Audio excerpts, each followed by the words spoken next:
ପିଲାମାନେ ଆଜି ଆମେ ଚତୁର୍ଥ ଶ୍ରେଣୀ ସାହିତ୍ୟ ବହିର ଟିକି ଟିକି ପଦ୍ୟ ବିଷୟରେ ପଢ଼ିବା ଏବଂ ବୁଝିବା।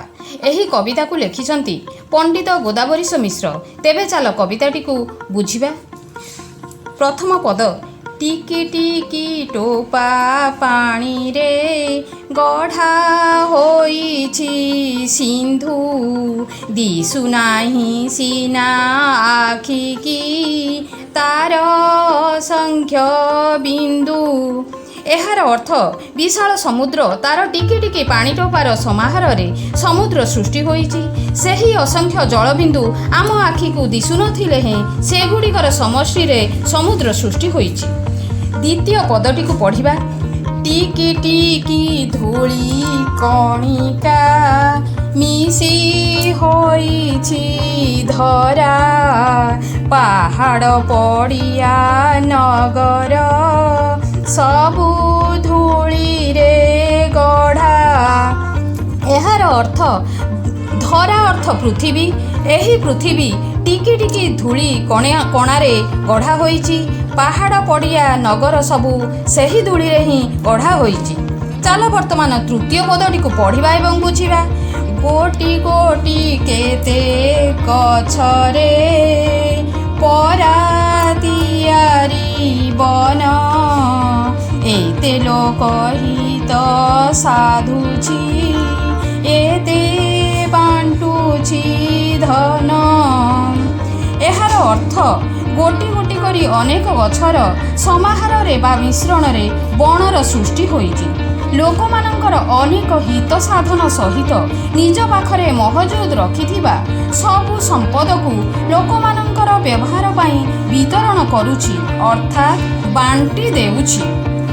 ବର୍ତ୍ତମାନ ଚାଲ ଚତୁର୍ଥ ପଦଟିକୁ ପଢ଼ିବା ଏବଂ ବୁଝିବା।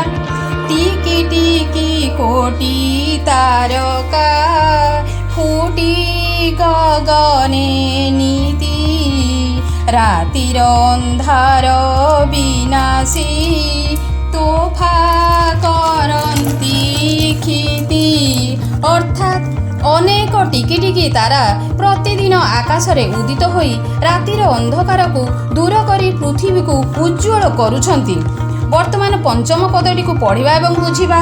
ଲବେ ଲବେ ଦୟା ହୃଦୟୁ ଦେଇପାରେ ଯେ ନର, ସେ କା ବୋଲାଏ ଜଗତେ ଦୟାମୟଙ୍କ ଚର।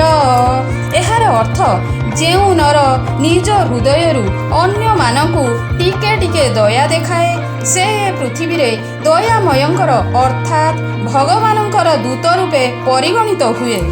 ବର୍ତ୍ତମାନ ଚାଲ ଷଷ୍ଠ ପଦଟିକୁ ପଢ଼ିବା ଏବଂ ବୁଝିବା। ପଦୁ ପଦ କଥା ମଧୁର ଯେହୁ ଭାଷଇ ମୁଖେ, ପରକୁ ଆପଣା କରି ସେ ବାନ୍ଧି ପାରଇ ସୁଖେ। ଏହାର ଅର୍ଥ ଯିଏ ନିଜ ମୁହଁରେ ପଦେ ପଦେ କଥା କହିପାରେ, ସେ ପରକୁ ଆପଣା କରି ବା ନିଜର କରି ଆନନ୍ଦରେ ବାନ୍ଧି ରଖିଥାଏ। ଚାଲ ବର୍ତ୍ତମାନ ସପ୍ତମ ପଦଟିକୁ ପଢ଼ିବା ଏବଂ ବୁଝିବା।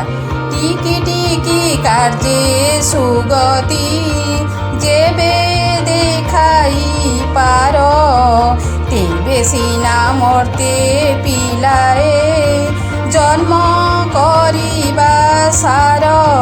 ଏହାର ଅର୍ଥ ଛୋଟ ଛୋଟ କାମରେ ଯଦି ପିଲାମାନେ ଉତ୍ତମ ଗତି ବା ଉତ୍ତମ କାର୍ଯ୍ୟ ସଫଳତା ଦେଖାଇ ପାରନ୍ତି, ତେବେ ପୃଥିବୀରେ ସେମାନଙ୍କର ଜୀବନ ସାର୍ଥକ ହେବ। ତେବେ ପିଲାମାନେ ଆଜି ଟିକି ଟିକି କବିତା ବିଷୟରେ ବୁଝିଲେ। ବର୍ତ୍ତମାନ ଆମର ସାହିତ୍ୟ ବହିର ଏହି ପଦ୍ୟଟିକୁ ସମାପ୍ତ କରିବା। ଧନ୍ୟବାଦ।